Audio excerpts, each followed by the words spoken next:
Hello everyone. This is my third and final review of the book for this course of running. So again, busy third week, and thank you all for your discussions and your sharing of experiences and views. It's always very important and part of the ethos of this kind of course, so thanks again for that. This week we had the results of the poll indicated, and I'd like to just highlight a few things that I drew out of it.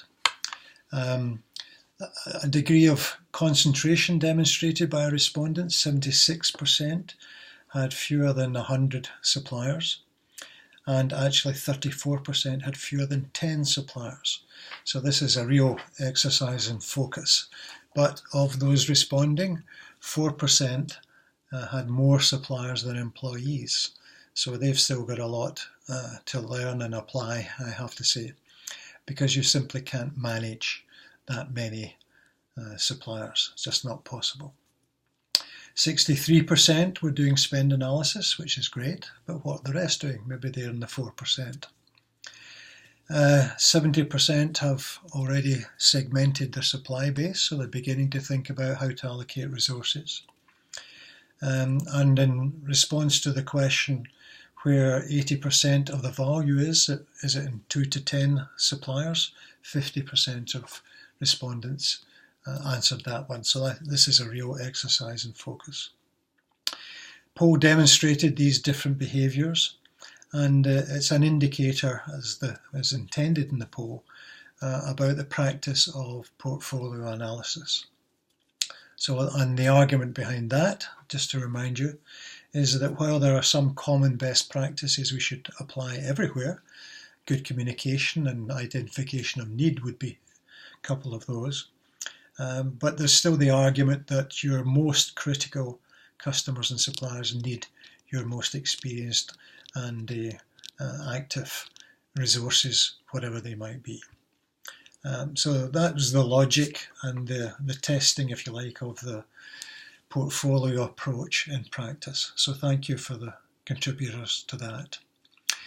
We also had a very interesting technology panel this week with some real leading edge participants approaching the issues from slightly different but very complementary directions. So I think you've got the best of all possible worlds in that discussion. A few messages that come out from me. The belief that we're on the cusp, just about to move over into something quite different, big changes ahead. The impact of open source, standardized terms, the younger generation coming through with a more readily acceptant of software solutions and even doing some of their own coding. So that's going to drive change of its own.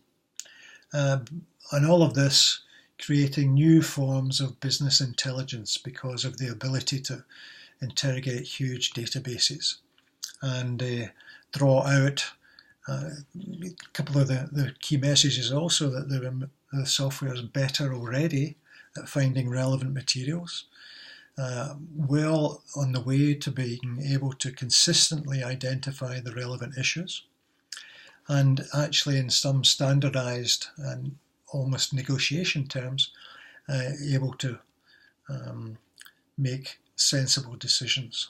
Still some need for humans yet, so not all lost for us, but well worth watching how things are changing. But all of this means that we're creating business intelligence, and out of that, the argument that contract management is actually providing business assets and needs to be recognised that way. And part of the mindset change is the companies that are beginning to recognise that internally, and the people outside who are beginning to promote that, but also still needing that mindset change. So real interesting discussions, and one final message that might be worth thinking about a little bit more about the nature of incentives.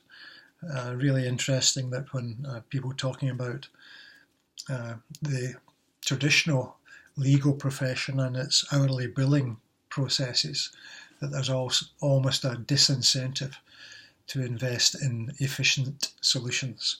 So that might be one of the big mindset changes that has to come. Anyway, really interesting discussions and some good questions come in from you as well, so thank you for that. So that's it. Again, a busy 3 weeks. Lots of really positive feedbacks in the discussions, so thank you for those. As to the future, I hope that this has stimulated you to continue to learn. The world is changing rapidly in this area. It's becoming much more important and being recognised all over the world in both private and public sectors. So there's a real career opportunity here. So I hope you can continue to learn wherever you can find the time and the resource. And generally, I hope you can look to cooperate where you can, compete when you have to. There's a role for both kinds of situations in many businesses. And please continue to challenge yourself and others to continually improve. So thanks very much again, and good luck with the future. Bye for now.